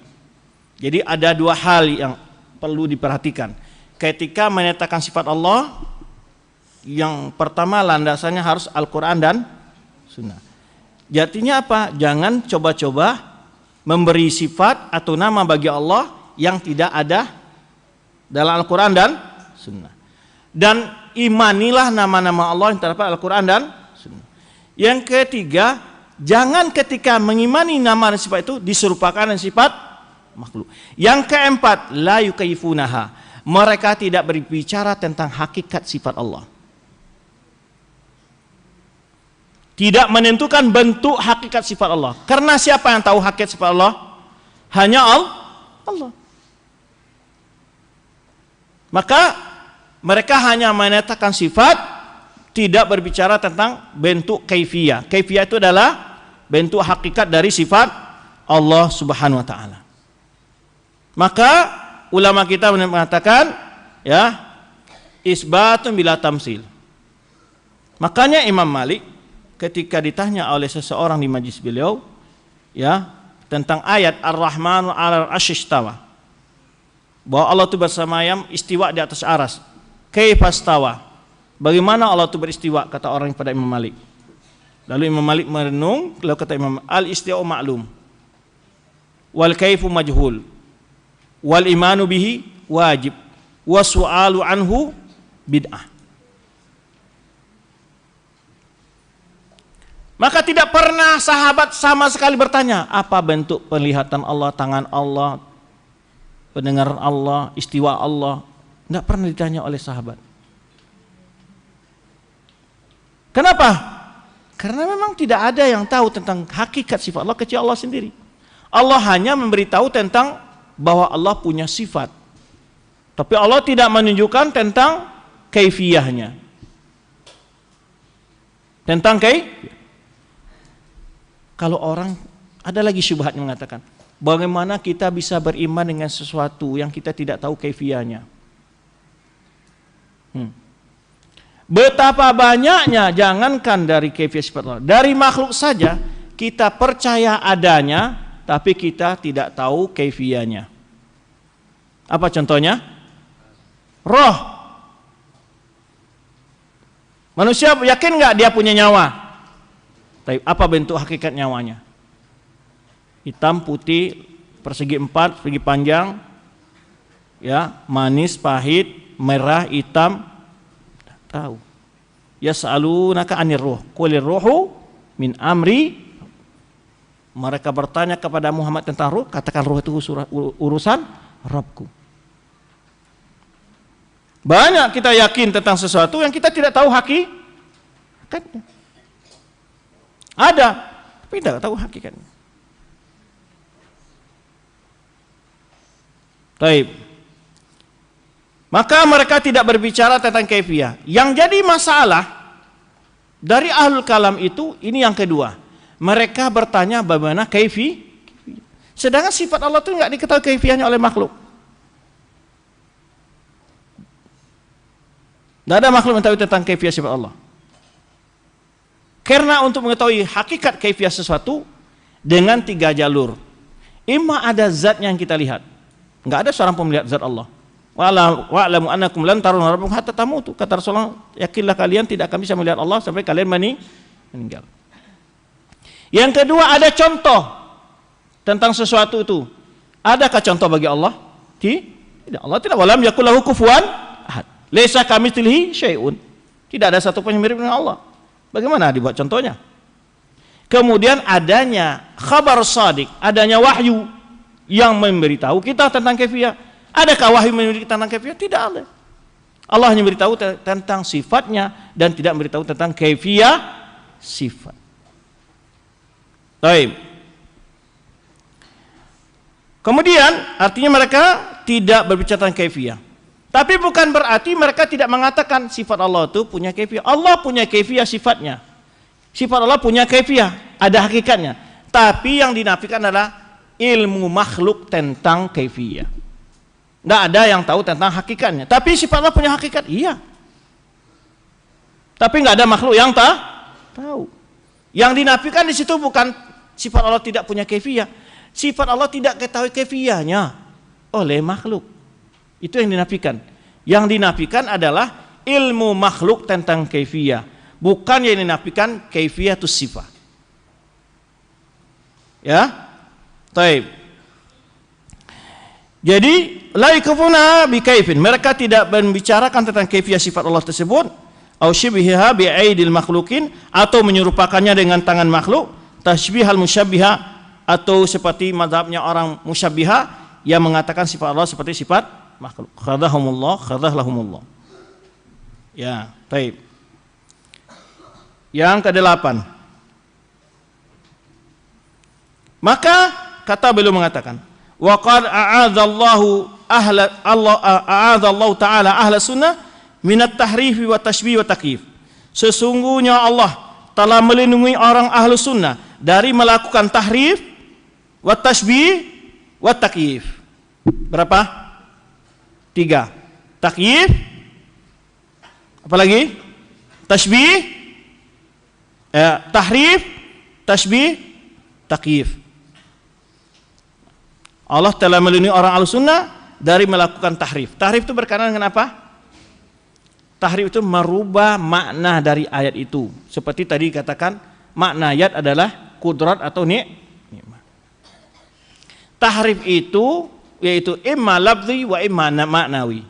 Imma yang dirubah lafadznya atau dirubah maknanya. Kalau tasybih apa tadi? Pengertiannya menyerupakan sifat Allah dengan sifat makhluk. Jadi kalau ada orang mengatakan, itu orang mengatakan Allah punya sifat, berarti dia menyerupakan Allah dengan makhluk. Siapa yang mengatakan merupakan mereka sifat Allah dan makhluk? Tidak ada seorang pun ulama ahlu sunnah yang mengatakan seperti yang dijelaskan oleh Abu Usman As-Sabuni, bahwa kita beriman tentang sifat Allah tanpa menyerupakan dengan sifat makhluk. Takyif apa tadi? Takyif adalah meminta mengetahui bagaimana bentuk dari sifat Allah. Itu tidak boleh. Baik bertanya atau menjawab orang yang bertanya, ya, atau memikirkan juga tidak boleh tentang kaifiyah itu. Jadi tidak boleh tahrif bila tahrifin wala ta'tilin, bila tamsil wa tashbih wala takyif. Ya, tidak boleh dirubah-rubah makna sifat. Tidak boleh diserupakan hakikat sifat Allah dengan sifat makhluk. Tidak boleh berbicara tentang hakikat sifat Allah. Jadi tidak boleh menyerupakan sifat Allah dengan sifat makhluk, juga tidak boleh membicarakan tentang hakikat sifat Allah atau bertanya tentang hakikat sifat Allah. Karena orang ini jatuh kepada dua hal ini, imma ta'til artinya mengingkari sifat Allah, atau tasbih, menyerupakan sifat Allah dengan makhluk, karena gara-gara mereka masalah takyif. Mereka ingin mengetahui tentang kaifiyah. Orang ahlu kalam mengatakan nggak mungkin tahu kaifiyah, maka Allah tidak mungkin tidak ada ilmu, maka Allah tidak boleh ditetapkan sifat itu. Karena kalau kita tetapkan jadinya tasbih. Orang tasbih mengatakan nggak mungkin kalau Allah memberitahu kita satu beda maknanya. Ya maknanya apa yang kita lihat pada makhluk, kata mereka. Ya, kedua-duanya ini adalah paham yang menyimpang di dalam memahami nama dan sifat-sifat Allah. Kemudian wa manna 'alaihim bit ta'rifi wa tafhim. Allah telah memberikan nikmat kepada orang Ahlussunnah dengan mengenal Allah dan memahami nama dan sifat-sifat Allah tersebut. Hatta salaku subul tauhid wa tanzih. Mereka menempuh jalan tauhid dan tanzih, maksudnya apa? Mensucikan Allah dari menyerupai makhluk. Kalau kita katakan Allah seperti makhluk, berarti tidak tauhid lagi Allah, berarti ada yang mirip. Maka itu bertentangan dengan tauhid. Maka Allah telah memberikan nikmat kepada orang Ahlussunnah dengan menempuh jalan tauhid dan tanzih. Tanzih apa maksudnya? Mensucikan Allah dari menyerupai makhluk. Wa tarakul qaula bit ta'til wa tashbih. Mereka juga meninggalkan pendapat yang mengingkari. Ta'til itu adalah mengingkari sifat Allah, wa tashbih atau menyerupakan sifat Allah dengan sifat makhluk. Wattabau qaulallahi ta'ala atau wattabau qaulallahi azza wajal. Mereka mengikuti firman Allah Subhanahu wa taala, laisa kamitslihi syai'un wa huwas samiul basir. Ini kaidahnya. Tiada sesuatu pun yang mirip dengan Allah atau seperti Allah, dan Allah itu Maha mendengar lagi Maha melihat. Ini ada dua kaidah sini. Yang pertama tanzih, yang kedua isbat. Tanzihnya apa? Allah Maha suci dari menyerupai makhluk. Isbatnya apa? Allah memiliki sifat yang maha sempurna. Kalau kita katakan sifat Allah seperti sifat makhluk, berarti Allah itu tidak sempurna karena sifat makhluk. Sempurna atau kurang? Kurang. Kalau masalah penglihatan, lebih tajam penglihatan elang dari penglihatan kita. Lalu dengan penglihatan makhluk yang mana mau diserupakan? Mau dengan penglihatan manusiakah? Dengan penglihatan apa mau diserupakan sifat Allah sifat makhluk ini? Ya kan bingung juga mereka. Kalau mengatakan kata orang tasbih itu kita tanya namanya, kamu mengatakan sifat Allah seperti sifat makhluk. Lalu makhluk yang mana kamu serupakan? Sifat makhluk yang bagaimana mau serupakan? Maka ayat itu laisa kamitslihi syai'. Tidak ada sesuatu pun yang mirip dengan Allah atau seperti Allah. Arti di situ dinafikan kemiripan, bukan menafikan sifat. Orang ahlu ta'til, orang mengingkari sifat Allah, orang yang mentakwil sifat Allah, justru mereka memahami tidak ada sesuatu mirip dengan Allah, berarti Allah tidak punya sifat. Begitu mereka memahami. Padahal di situ yang dinafikan adalah tanzih, ayatu tanzih. Tidak ada satu pun yang mirip dengan Allah. Walaupun Allah itu memiliki sifat sama namanya dengan sifat makhluk. Itu yang disebutkan di ujung ayat kan disebutkan Allah Maha mendengar lagi Maha melihat. Makhluk juga mendengar, makhluk juga melihat. Tetapi tidaklah sama antara sifat Allah dengan sifat makhluk, meskipun sama namanya. Ya, taib. Ya, maka ketika Allah mengatakan laisa kamitslihi syai', kalau ada seseorang mengatakan mobil saya tidak mirip mobil kamu umpamanya, orang mengatakan kepada temannya, berarti dia punya mobil atau tidak punya mobil? Punya mobil. Kalau nggak punya mobil, mana bisa dia mengatakan mobil saya nggak mirip mobilmu? Kalau dia nggak punya rumah, bisa dia mengatakan rumah saya nggak mirip rumahmu? Nggak mungkin. Karena itu bohong dia. Jelas nggak punya rumah, bagaimana dia menafikan keserupaan? Berarti ayat itu mengatakan Allah itu punya sifat. Makanya Allah katakan tidak mirip dengan sifat makhluk. Lalu dikatakan wa huwas samiul basir, yaitu sifatnya antaranya adalah Maha mendengar lagi Maha melihat. Walaupun namanya sama, bukan berarti hakikat dan rupanya sama. Itu mudah sebetulnya memahami. Maka sebodoh-bodoh apapun kaum muslimin yang hidup di masa lalu, baik di masa Abbasiyah, Khulafa Arsyidin, hatta di masa Rasulullah SAW, tidak semua orang-orang yang baru masuk Islam, ya, tapi di antara mereka memahami sifat Allah seperti sifat makhluk. Taib.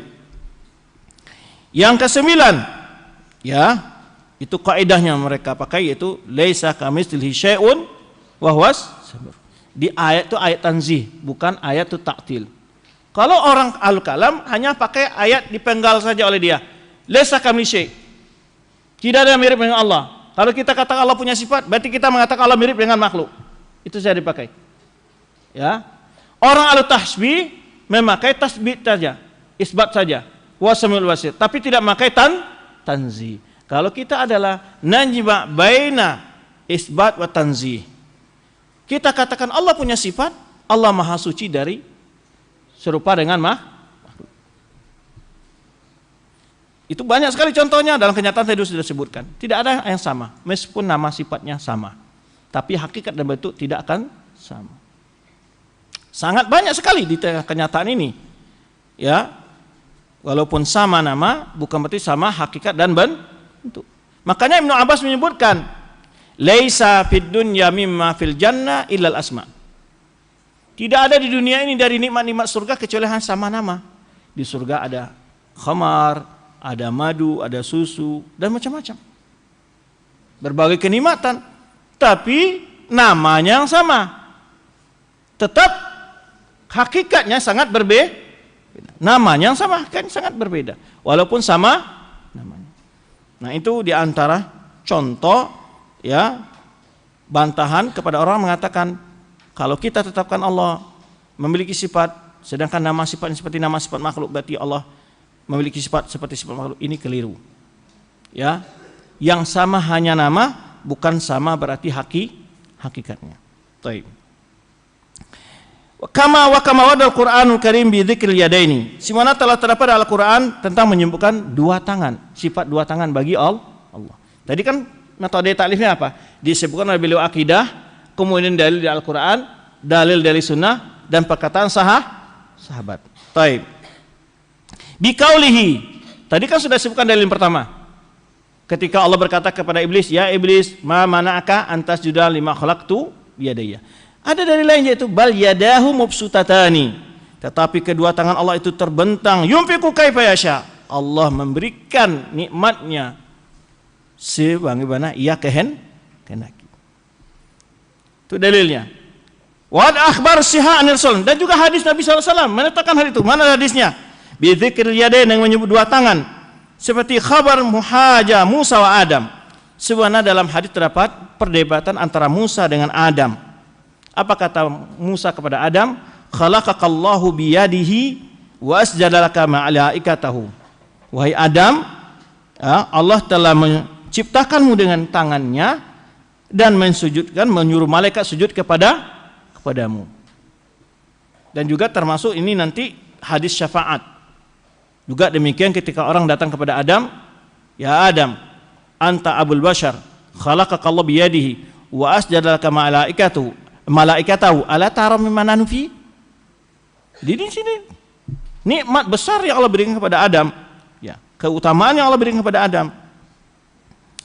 Kemudian di situ beliau menyebutkan hadis berikutnya, hadis ini dhaif, la aj'alu salihah dzurriyyatin man khalaqtu biyadayya kaman khalaqtu lahu kun fayakun. Ya, aku tidak menjadikan keturunan orang soleh dari orang yang aku ciptakan dengan kedua tanganku seperti orang yang aku ciptakan dengan mengatakan kun fayakun. Tapi hadisnya ini dhaif. Maknanya, maksudnya benar maknanya bahwa Allah telah menciptakan Adam dengan kedua tangannya. Kemudian juga hadis yang menyebutkan tentang Allah menciptakan apa? Surga Firdaus dengan kedua tangannya, dengan tangannya. Ya, tetapi ya ada dalam sebuah hadis tidak ada makhluk yang langsung diciptakan Allah, di antaranya adalah surga Firdaus dan Adam. Ya, ada beberapa makhluk disebutkan, tapi hadisnya di sini dibicarakan dan riwayat yang disebutkan ini adalah isnadnya mutakallamu fi. Wa kadzalika yaquluna fi jami' sifat allati nazala bi dzikri al-Qur'an. Kemudian terakhir mereka juga orang Ahlussunnah semua sifat yang lain dari lain sifat tangan tadi yang didapat dalam Al-Quran atau terdapat dalam hadis yang sahih seperti sifatus sama wal basar wal ain wal wajah wal ilmi wal quwwah wal qudrah wal izza wal azama wal irada wal masyiah wal qaul wal kalam wal ridha was sakhat wal hub wa farih wa dhahik wa riya min ghairi tashbihin li syai'in min dzalika bi sifatil marbubina al-makhluqin. Dan sifat-sifat lain terdapat Al-Quran dan Sunnah yang sahih, kata beliau. Setelah baru mencontohkan sifat sama, mendengar, basar melihat, al-ain milik dua mata, wal wajah memiliki wajah, al-ilm ilmu, kuwah kekuatan, kudrat, izzah ya, kemahaperkasaan, al-azamah keagungan, irada kehendak, wal masyiah juga kehendak ya, wal qaul perkataan, wal kalam juga perkataan, war ridha sifat ridha mana? Radhiyallahu anhu wardu an. As-sama ada dalil, wal ain litusni ala aini, wal wajah ya, fa inna tawallu fasama wajhullah ya, atau wa yabqa wajhuka dzul jalali wal ikram, wa yabqa wajhu rabbika dzul jalali wal ikram. Ini dalil. Wal ilm banyak sekali ya, al quwwah dzu quwwatil matin, al qudrah ya, innallaha ala kulli syai'in qadir, al izzah wa walil izzatu jami'a, al azama ya, rabbul arsyil azim atau rabbul ya, juga sifatul azam bagi Allah banyak juga ya, disebutkan al-irada ya, yuridullahu bikumul yusra wa la yuridu bikumul usra, al-masyiah wa ma tasyauna illa an yasha Allah, al-qaul ya, qala Allah wa idh qala rabbuka, ketika Rabb berkata kepada malaikat, wa idh qala rabbuka lil malaikati, wal kalam ya, juga di antaranya sifat kalam yaitu wa kallamallahu Musa taklima, wa kallamallahu walam di antaranya adalah tilka rusul faddalna ba'dna ba'd minhum man kalamallahu ya. Ar-ridha radhiyallahu anhu warḍan, as-sakhat juga ada dalilnya, al-hub ya, sebenarnya wa min nasi ya man yattakhidhu min dunillahi yuhibbuna ka hubbillah walladzina amanu asyaddu balillah. Hub ya, innallaha al-mahabbah yuhibbunahum dalam surat Al-Maidah. Siapa yang hafal ayat-ayatnya? Yuhibbu wa yuhibbunahum. Fariha sebenarnya Allah afrah min tabi ahadikum bi taubati ahadikum wa dhahik. Kemudian minggar tasbih. Semua sifat-sifat ini kata beliau tanpa diserupakan dengan sifat sesuatu pun dari sifat-sifat makhluk. Ya, semua sifat-sifat ini tanpa diserupakan sesuatu dengan sifat-sifat makhluk. Taib. Terakhir, bal yantahuna fiha ila ma qalahu Allah taala, dan mereka hanya berhenti atau mengamalkan atau mereka bal yantahuna fiha, bahkan mereka dalam memahami hanya sampai kepada apa yang Allah katakan dan apa yang dikatakan oleh Rasulullah SAW. Minggari ziyadatin alaihi, tanpa menambah, wala idafatin ya, tanpa perlu menambah, wala takyifin, tanpa bicara takyifin lau, tidak berbicara tentang kaifiahnya, wala tasbihin, tanpa menyerupakan dengan sifat makhluk, wala tahrifin, tanpa merubah-rubah makna dan lafadznya, wala tabdilin, atau mengganti lafaz dan maknanya, wala taghyirin, atau merubah juga, wala izalatin li lafdzil khabar amma ta'rifuhul arab, tidak merubah lafaz ya sebuah khabar seperti apa yang dipahami oleh orang Arab ya, wa tad'uhu alaihi bi ta'wil munkarin, atau yang digunakan oleh dalam bahasa Arab dengan takwil yang mungkar, yustangkar ya, takwil menyatakan makna-makna yang takwil yang diingkari, yang mungkar. Wa yujrunahu 'ala zahir, mereka hanya memahami ayat-ayat itu secara zahir, tetapi zahir itu bukan berarti zahir yang dipahami oleh orang ahlul kalam. Ketika mereka dengar nama-nama sifat Allah ya, nama dan sifat-sifat Allah, mereka zahirnya, bagi mereka zahirnya makna yang ada pada makhluk. Ini keliru. Ketika nama dan sifat-sifat Allah terdapat dalam Al-Quran maupun dalam hadis-hadis yang sahih, zahirnya ma yaliku bi jalalillah, zahirnya adalah sesuai dengan kebesaran Allah, bukan zahir yang ada pada makhluk. Karena Allah mengatakan sifat itu didofakan kepada Allah, bukan didofakan kepada makhluk. Kan yadullah, kenapa harus di zahirnya seperti tangan makhluk? Sudah merubah namanya. Kan Allah katakan sifat Allah bukan sifat makhluk. Sifat Allah tidak zahirnya tidak sama zahir dengan sifat makhluk. Apa zahirnya? Zahirnya ada sesuai dengan kebesaran Allah dan kesempurnaan sifat Allah. Taib. Karena ada orang sekarang ini menyalakan menggunakan istilah namanya nususi. Apa kata mereka? Tekstual. Nah, tekstualitas. Nah, tekstualitas suatu sisi benar dan suatu sisi salah. Bila tekstualitas diartikan adalah kaku dalam memahami nas-nas, menafsirkan tanpa mempedomani dukungan dalil-dalil yang lain, ya, pemanya dipahami pemanya. Was'al qaryata allati kunna fiha, pemanya. Tanyalah negeri itu, lalu ditanya negerinya, bukan maksud penduduknya. Itu mana siapa memahami zahir? Itu zahirnya tidak negeri, tapi penduduk negerinya yang ditanya. Ya. Jadi maksudnya adalah bahwa zahir itu adalah sesuai dengan konteks nasnya. Itu yang dimaksud zahir. Karena kalau seandainya zahir kalam tidak diamalkan, tentu kita tidak akan bisa sampai pada kontekstualnya, konteksnya. Wa yaquluna ilmahu ilallah, mereka menyerahkan ilmu tentang hakikat itu kepada Allah. Wa yaqiruna bi anna ta'wilahu la ya'lamu illallah, dan mereka mengakui tidak tahu tentang takwil sifat-sifat Allah itu kecuali hanya Allah. Itu tentang hakikat sifat Allah.